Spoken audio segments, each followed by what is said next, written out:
Medical college കോഴ ആരോപണം സംസ്ഥാന ബിജെപിയിലെ ഗ്രൂപ്പ് പോര് പാർട്ടിക്കകത്ത് പൊട്ടിത്തെറിയിലെത്തിച്ചിരിക്കുകയാണ്. കോഴ ആരോപണം അന്വേഷിച്ച K P. Sreesan A K. Nazeer commission report പുറത്തായതിന്റെ പേരിലാണ് ഇപ്പോഴത്തെ തമ്മിലടി. ഈ സാഹചര്യത്തിൽ പുതിയ തലവേദന അവസാനിപ്പിക്കാൻ കൂടുതൽ നേതാക്കൾക്കെതിരെ കേന്ദ്ര നേതൃത്വം നടപടിക്കൊരുങ്ങുകയാണ്. റിപ്പോർട്ട് ചോർന്ന സംഭവത്തിൽ എ.കെ. നസീറിനെതിരെ നടപടി ഉണ്ടാകും. കൂടാതെ കെ.പി. ശ്രീശനെതിരെയും നടപടിക്ക് സാധ്യതയുണ്ട്. എ.കെ. നസീറിന്റെ തന്നെ ഉടമസ്ഥയിലുള്ള സ്ഥാപനത്തിന്റെ ഇമെയിലിലേക്ക് റിപ്പോർട്ട് അയച്ചതായി ബോധ്യപ്പെട്ടിട്ടുണ്ട്.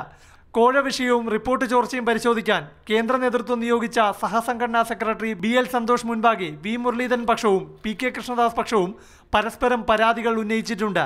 റിപ്പോർട്ട് ചോർന്നതിൽ സംസ്ഥാന സെക്രട്ടറി വി. രാജേഷിന് പങ്കുള്ളതിനാൽ നടപടി വേണമെന്നാണ് പി.കെ. കൃഷ്ണദാസ് പക്ഷം ആവശ്യപ്പെട്ടത്. എന്നാൽ വി. രാജേഷ് എ.കെ. നസീറിനെ ടെലിഫോണിൽ ബന്ധപ്പെട്ട് തന്നെ 1 വർഷത്തിലധികമായെന്നാണ് വി. മുരളീധരൻ പക്ഷം മറുവാദം നിരത്തുന്നത്. കേന്ദ്ര നേതൃത്വത്തിന്റെ പ്രതിനിധി ബി.എൽ. സന്തോഷ് ഇരു ഗ്രൂപ്പുകളുടെയും പരാതി കേട്ടതിന്റെ അടിസ്ഥാനത്തിൽ റിപ്പോർട്ട് സമർപ്പിക്കും. ഈ സാഹചര്യത്തിൽ കടുത്ത നടപടി കേന്ദ്ര നേതൃത്വത്തിൽ നിന്നുണ്ടാകുമെന്നാണ് RSS നിയന്ത്രണത്തിനുള്ള വിഭാഗം കണക്കുകൂട്ടുന്നത്. മാതൃഭൂമി ന്യൂസ്, തിരുവനന്തപുരം.